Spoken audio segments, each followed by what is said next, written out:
To myself, I'm everything.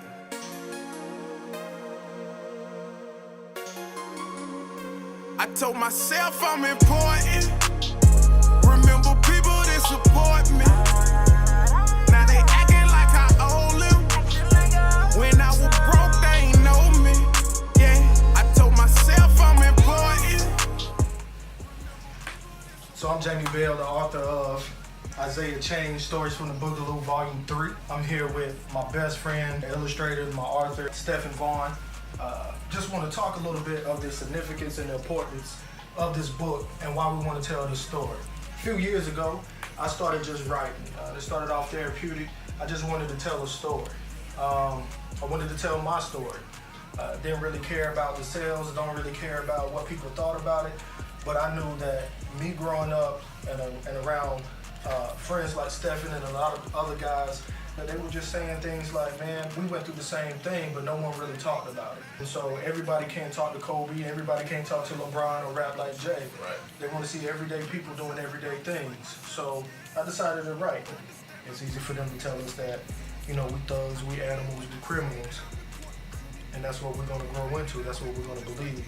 But as soon as I open up, if our kids open up about a hurt that they have, they tell us to forget about it. You know how hurtful it is as a black American to be told you can't reference slavery. You know how long ago that was, right? Like, and that's, we still seeing the effects of slavery till this day. 50-some years ago, we still couldn't eat at the same table as some of the people that we work with today. When we start talking about equality, we start hearing more about what's fair. Can I sit in the front of the bus? You should be happy you own the bus. Can I have this seat at the restaurant? You should be happy you're eating at the restaurant. When we talk about affirmative action, they think it's just a law that was made up for black people. Man, a lot of women, minority, Caucasian women benefit from that too as well. Because women actually didn't have a place in the workforce and have the opportunity to get those same type of jobs. But we get categorized as not being smart enough, not being intelligent enough, and having chips on our shoulders. So that's what I think makes us unique as a culture. I think that's what makes us strong, because we are true kings and queens. And it's okay to say that you are. If I go out this building right now and say that I'm a king and I'm royalty, we'll shoot each other down. But if I say I'm a thug, if I say I'm a dog, I get more praise for it. This book right here means a lot to me. If you ever check out the other series, A Weekend with Isaiah, Volume 1, but this book right here shows the evolution of Isaiah. And this is significant to me because it's the evolution of a young black male. When you look at this book, he goes through peer pressure. He's in a single parent household. He got girlfriends, he got friends, he has school issues, but you don't know who to talk to get through those things. So we wanted to paint a picture of, when you see this young man, you might see him in real life. I was Isaiah. I want people to look at this book and say, hey, Isaiah is me. We just want to point out a few things of what's significant about this book and why it's so important. What stands out for me that I love the most is the balloons that's floating away from Isaiah. I would like for you to go check this book out, but to let you know, Isaiah's birthday is in this book. He's turned 13 years old. Not often in our community that our young black kids get to stay kids long. They're viewed as adults. So although he has balloons for his very special day, it floats away. And on top of that balloon is truth or dare. And a lot of times in our life, that's how we live. You can make a good decision or a bad decision. But whatever decision you make, there's consequences for both of them. So although his adolescence is floating away, his reality still remains the same. There's two options and two roads in life. Which one will Isaiah choose? And also the candy, it's a significant symbol to go with the Trayvon Martin story. And on the hoodie, we have "This Is," and then where the stars is for the American flag, we have a question mark, because, we're supposed to be, everybody that lives in this country is supposed to be Americans, but are we really Americans? Is this America? We don't want to make this just a regular, story for children. This is real life happening right now somewhere in this country. Somebody's hurting and they don't know who to talk to. I have a son that loves Diary of a Wimpy Kid. And when he was reading that book, I was like, man, son, like, you're not licking cheese off the ground. You know what I mean? Like, those are not life things you're going through. And what sparked that conversation is when Trayvon Martin died, you know, my son was really confused and hurt. How could he lose his life? And he was like, Dad, he was just going to the store to get some candy and some Skittles. And as a father, I couldn't explain why he lost his life. Not without taking my son's innocence and making him start viewing people differently. This book is not about hatred. It's not about pointing people or pointing fingers.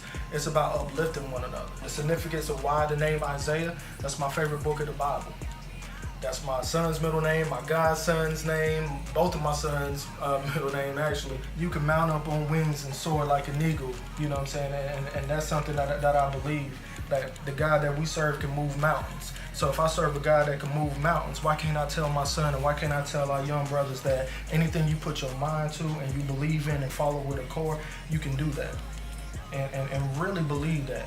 And I know I was mentioning before, if I told my son he a thug, the world will embrace that more than I tell him that he's a genius.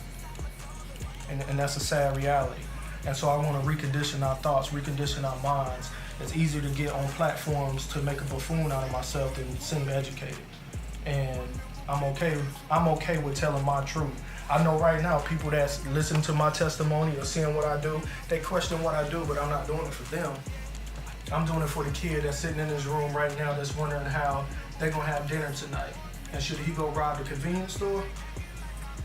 Or should he put an application in? Because those two decisions can be a lifetime impact. And we just want to be the voice of reason and let you know it's cool to go work at McDonald's, young brother. Go work at McDonald's to provide for your family. I mean, you can go hustle and you can do what you need to do, but if you die and lose your life and you locked up and you can't tell your kids happy birthday and kiss your mother or kiss your wife anymore, none of that stuff mean anything. So get up and do it the right way, and we support each other and not break each other down.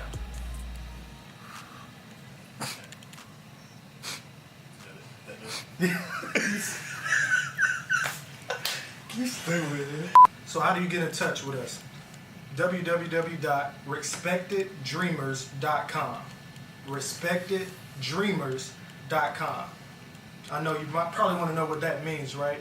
So if Dr. Martin Luther King had a dream and he believed in that, it's time for us to start respecting it and respect your own dream that's inside of you. We only limited by what we say we can't do in our mind. We have to tap into those dreams, that's gifts that we get from God, and fulfill that every single day. So if you want to purchase a book, visit us at respecteddreamers.com.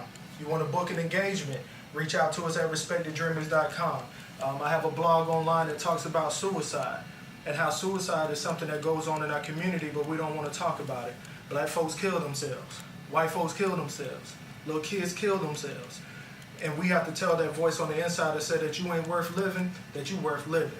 And every day you wake up, you waking up with a purpose. I've never seen anybody wake up on accident, so every day you wake up, thank God that you're alive, and we about to go get it together. So check me out at respecteddreamers.com and on Facebook at Respected Dreamers. And for any illustrations or drawings done, check your boy out at Dre Vaughn Art at Instagram. That's Dre, DRE_Vaughn, VAUGHN_art, ART at Instagram.com. Got some good stuff on there. Hope y'all like it. Hope y'all give me some work. Other than that, respect the dreamers. Let's make it happen. Check my guy out. I told myself I'm important.